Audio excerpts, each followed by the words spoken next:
warahmatullahi taala wabarakatuh. Alhamdulillah wassalatu wassalamu ala Rasulillah sayyidina Muhammad bin Abdullah wa ala alihi wa sahbihi wa man walah. Ma ba'du. Alhamdulillah, saya Habib Abdullah bin Agil dari Kalimantan Selatan mengajak dan menghimbau para pemuda-pemudi untuk selalu menghadiri majelis yang dibikin oleh ulama-ulama kita, majelis Tastafi, khususnya yang berada di Tambung Tunon, untuk selalu menghadiri majelis-majelis yang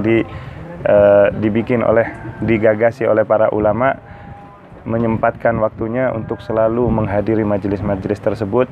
Mudah-mudahan semua yang menghadiri majelis tersebut diberikan keberkahan oleh Allah Subhanahu wa taala. Begitu juga para pengurus-pengurus majelis Tastafi, mudah-mudahan langkah-langkahnya diberikan keberkahan oleh Allah Subhanahu wa taala. Assalamualaikum warahmatullahi taala wabarakatuh.